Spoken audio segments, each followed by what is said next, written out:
Hungarian Folk Tales. The Frog, the Mouse and the Sausage.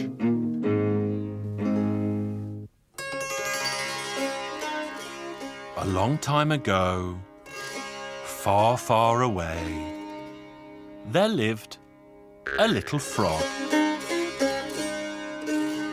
And the frog met a mouse and a sausage. All three began to talk, and they decided to become best friends for life.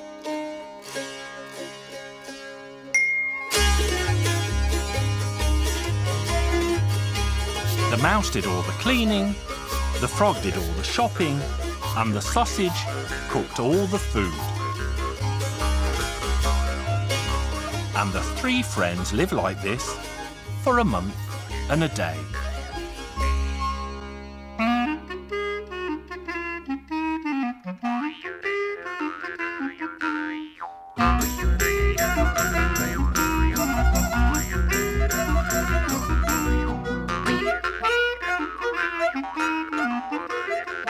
The sausage cooked such delicious food that they were always left licking their lips. And no matter how much they ate, it was never enough because the food was so delicious.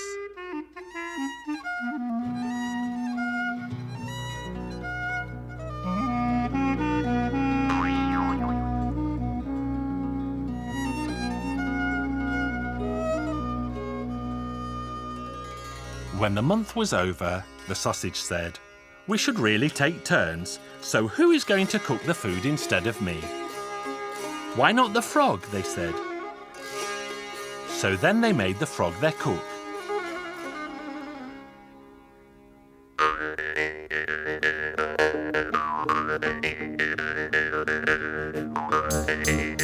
The frog tried this kind of dish, and that kind of dish, and that kind of dish, and this kind of dish, but he could never cook anything the others liked to eat.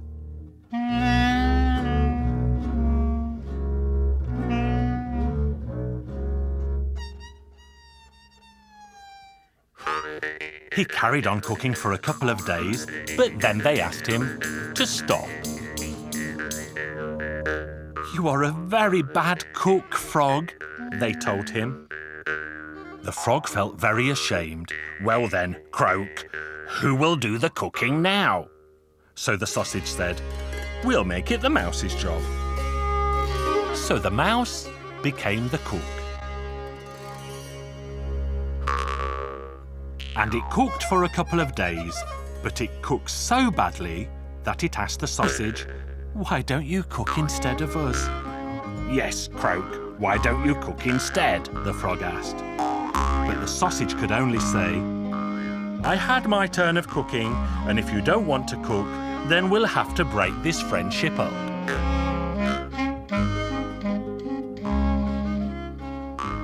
But they begged and begged the sausage until it finally agreed to cook for a couple of days more. The frog thought it could learn to cook by watching the sausage.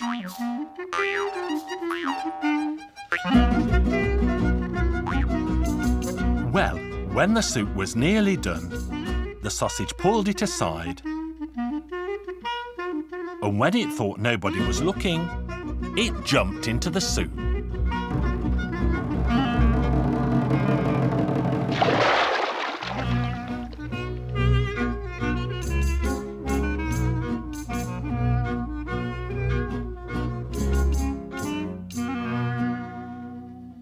"Aha! Croak. Now I know why the soup tastes so good.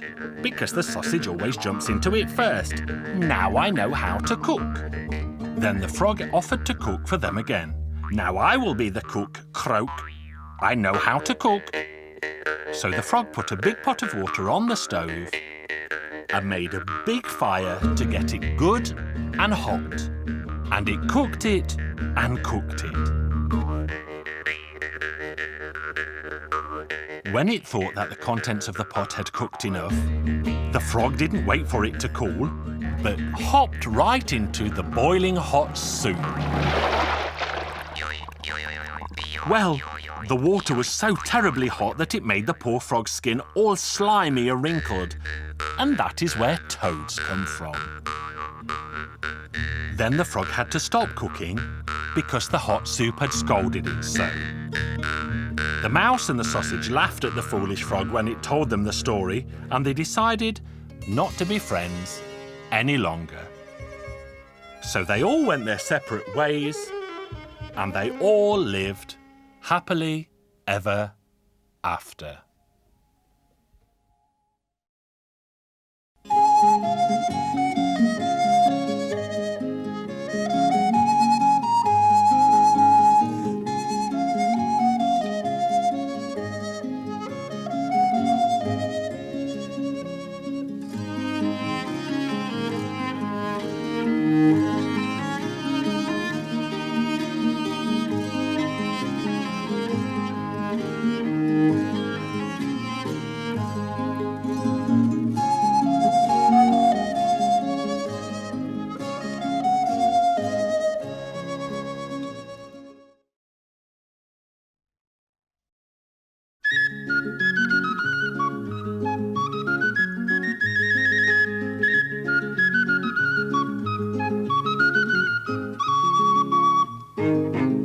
Hungarian Folk Tales. The King's Bread.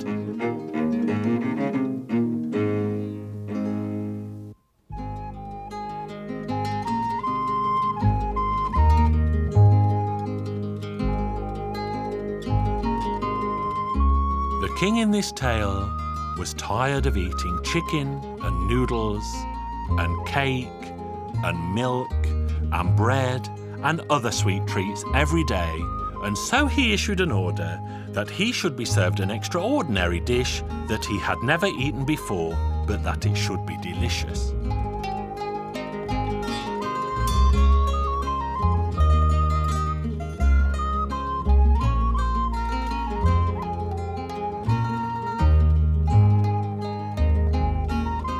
Well, the king's cook thought, I will do my very best.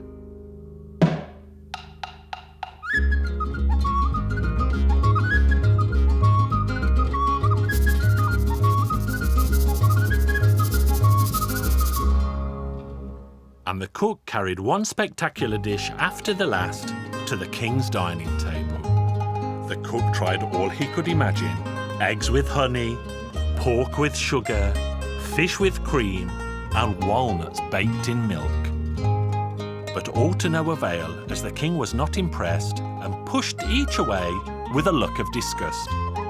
No sooner had the cook placed the 13th dish before the king when he roared, "Enough! If you fail to bring me a dish I have never tasted, I shall have your head cut off." So the poor cook returned to the kitchen feeling sad. He thought and thought, but he simply could not think of anything clever to cook for the king. He could almost feel the executioner's axe on the back of his neck. With no idea of what to cook, he took a loaf of bread and ran away from the royal palace.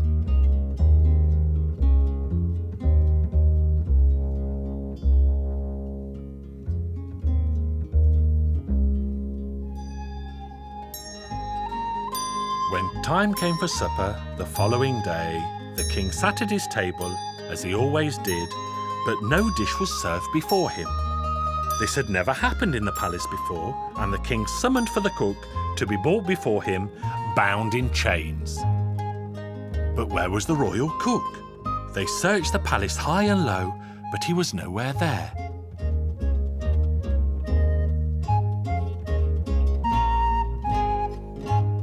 So then the king's carver said to the king, "Your Majesty, I have to tell you that the cook has run away."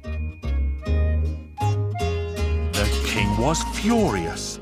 No supper, and now no cook. Was he the only man in the land to sit before a bare table when it was time to eat? So the king ordered his guards to saddle their horses, and he led them out of the palace on horseback, furious and famished. They set out after the cook, soon found his trail, and rode until they came to a great forest.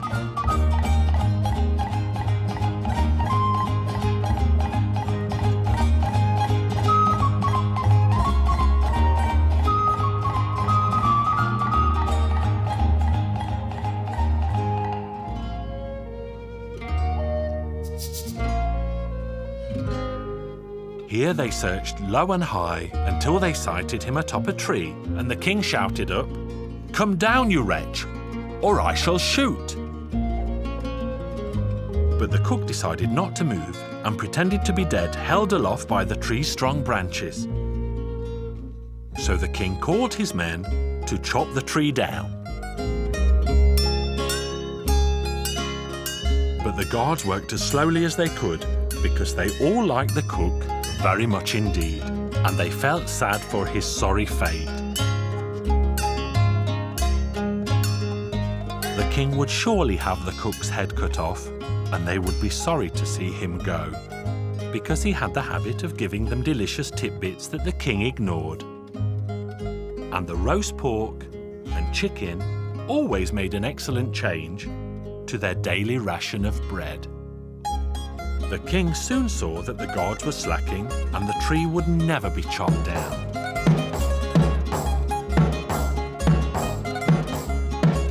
Then the king's cook became so frightened by all the chopping that he dropped the loaf of bread he carried and it fell to the foot of the tree. The king saw the loaf and wondered what on earth it could be. "It is a loaf of bread, sire, and not for a king, but a poor man's food." The king broke a little off and tasted it. "Oh, I've never eaten such delicious food since I was a baby in my mother's arms." "You rogue, you never told me that you could cook food as delicious as this loaf of bread. Come down and I shall pardon you for all your sins." The king's cook now knew that he was safe, and so he climbed down the tree and stood before his sovereign. "Cook, I order you that from now on, whatever you serve on my royal table must be accompanied by bread."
Hungarian Folk Tales.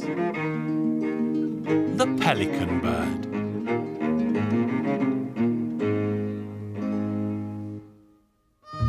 Once upon a time, there lived an old king, and the old king did not know whether to weep with sorrow or to weep with joy. "My dear daughter, when I was young, I had a pelican bird that could sing so beautifully. And as long as I heard that pelican bird sing, I stayed forever young and forgot all my troubles in the world. But one day my pelican bird vanished overnight, and I searched far and near to find it again, but sadly failed, and that is why I feel such sorrow. But I also feel great joy, because in all my travels, far and near, I have never seen a maiden fairer than you, my dear." "Well, father dear, if that is so, I will not marry until somebody brings that singing pelican bird back to you." "Oh, give it up, dear daughter, because you will die an old maid." "No, father, I will keep my vow." So the beautiful princess announced to all the world that she would only marry the man who brought back her father's singing pelican bird. So princes arrived and were sent forth to search the four corners of the world, but they all returned without the singing pelican bird. A handsome young tailor lived in the royal court, who could not bear to see his sovereign look so sad. So he packed his bag with bread, bacon and onions and set off in search of the singing pelican bird. The young tailor walked until he found himself in a dark forest, where he met a grey-haired beggar, and the beggar said, "Give me a slice of bread, and God will reward you." "Very well, old man, here you are. I know that you have come to this place to find the pelican bird. Many young princes have passed through this forest, and I asked them each for a slice of bread, but none of them helped me as you have, and they all went back to the palace empty-handed. A good deed deserves a just reward. The pelican bird is to be found beyond the vast ocean, but you cannot walk to this place. You need to go and see the old witch, who lives deeper still in the dark forest."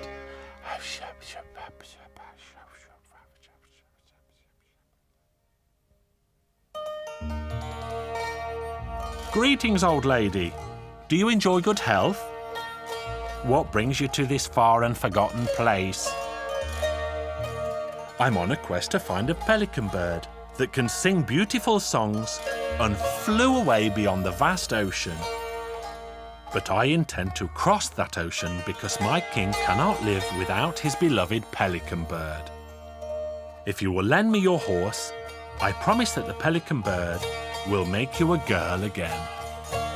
"Go ahead and take my horse. It's tethered under the bridge." So the young tailor fetched the horse and saw it had a mane of gold. The horse suddenly spoke and said, "Climb on my back, master."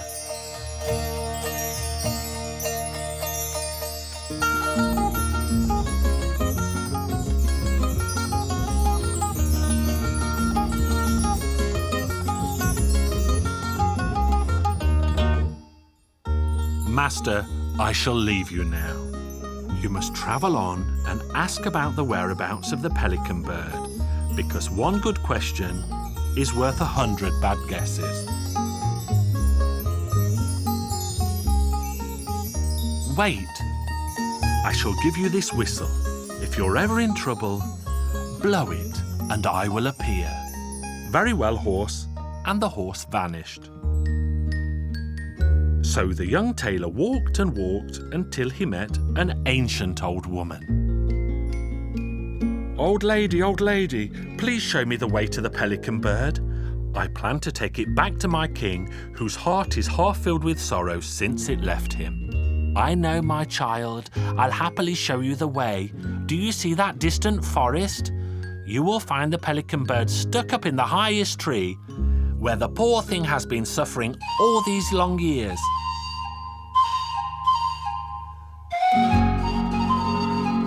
So the young tailor hurried to the distant forest and soon found the tallest tree.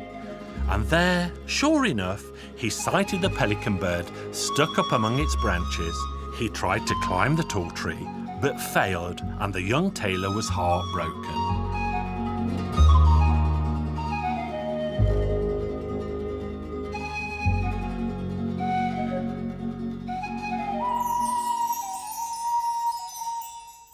"Did you call me, master?" "Yes, I did.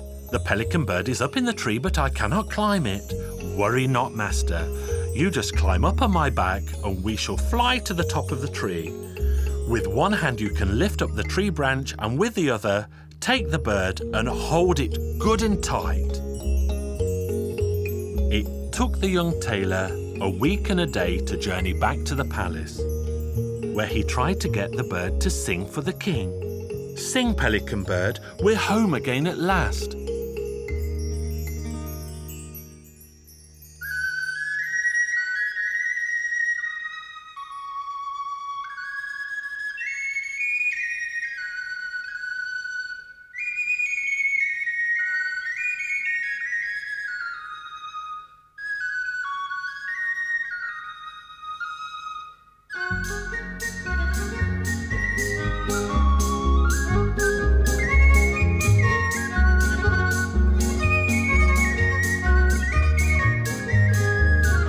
When they returned, the old king soon heard the pelican bird singing sweetly, and he was an old king no longer.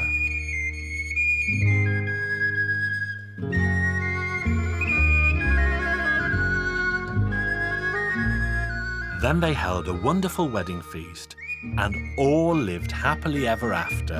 And that is where my story ends.